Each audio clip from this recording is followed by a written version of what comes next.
É basicamente isso aqui, né? Você tem que vencer o Mundial da IBJJF. A gente tá falando que é o Mundial de maior prestígio, né? Então, assim, não adianta achar que você é campeão né? Com todo respeito, obviamente, mas temos que entender as devidas proporções, né? Os melhores do mundo estão dentro da IBJJF, disputam esse Mundial ainda, disputam esse Mundial lá. A maior concentração de caras fodas no mundo do jiu-jitsu estão disputando lá. Então, é por isso que essa regra só vale lá, tá? Então, é importante deixar claro. E aí, se a gente for considerar, né, assim, a categoria adulto, né, considerando masculino e feminino, todas as categorias de peso, a gente está falando que umas 60 pessoas aí ao todo no mundo, né, podem trocar de faixa dessa maneira, entre aspas, antecipada, né?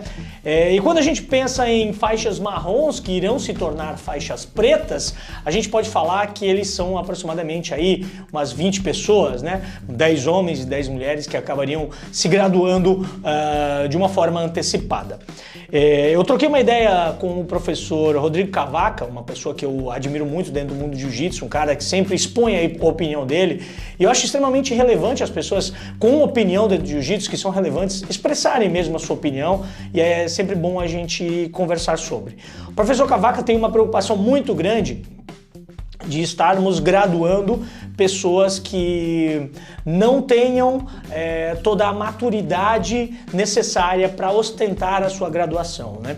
Ele comenta que até ele mesmo, quando ele venceu o Mundial da IBJJF, ele foi graduado de forma antecipada, digamos assim, né, na época, e ele não se sentia preparado, né? Ele diz hoje que ele não estava preparado para ostentar a graduação dele e tal, tudo mais. E eu respeito muito o que ele diz e eu concordo bastante com o que ele fala em relação a gente estar antecipando aí a graduação em alguns casos, em algumas pessoas, e a gente está formando pessoas que não deveriam estar, não estariam em tese, né? Algumas pessoas não estariam em tese preparadas para você assumir uma graduação de faixa preta.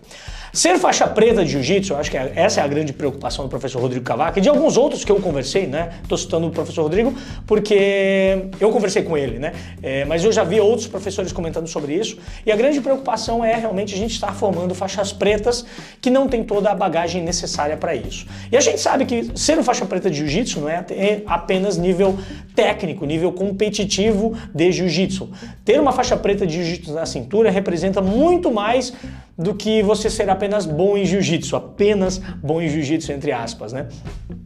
Porque, cara, requer um conjunto de valores, requer um conjunto de atitudes que isso vem mais com o tempo, vem mais com a maturidade que você tem do que simplesmente o seu nível competitivo. É claro, eu não estou aqui dizendo de fulano, de ciclano, se merece, se não merece, se desmerece, não estou falando nisso, eu estou apenas trazendo essa reflexão de a gente considerar isso, né, na hora de estarmos graduando os nossos alunos aí, né?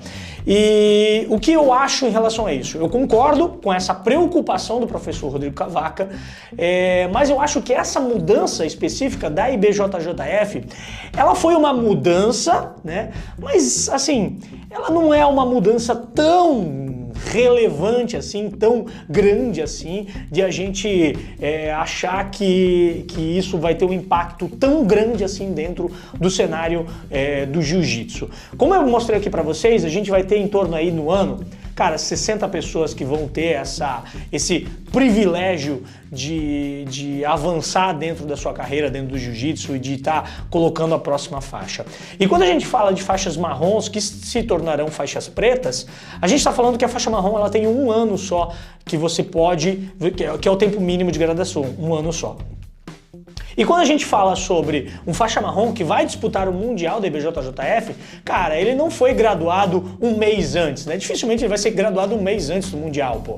E o Mundial geralmente acontece lá no meio do ano. Então, assim, eu acredito que um cara que é faixa marrom, que ele disputa competitivamente tal campeonatos, ele pode graduar a faixa marrom de jiu-jitsu, sei lá, com 6 meses antes, 4 meses antes, 5 meses antes aí de um Mundial, para que ele possa fazer, né, todo o camp até chegar no Mundial. E aí chega no Mundial, ele vence, então ele venceu aí com 6 meses de Mundial e aí ele gradua. Então efetivamente a gente vai estar graduando as faixas marrons aí com 6 meses, 8 meses no máximo antes de ter esse tempo mínimo. E a gente está falando aí em faixas marrom de 20 pessoas no mundo. Né, no mundo inteiro, 20 pessoas, que são as pessoas que... 10 homens e 10 mulheres, são as pessoas que levam o jiu-jitsu a sério, levam isso como profissão e tudo mais. É claro que aqui, toda antecipação, ela é prejudicial. Se você gradua o cara antes, é prejudicial. Mas isso não deixa de ser ainda critério do professor, né? O professor ainda tem o critério de dar a faixa ou não dar a faixa.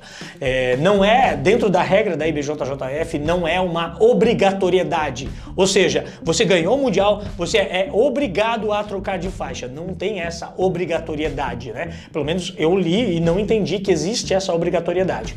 O que existe é tirada essa regra de tempo mínimo.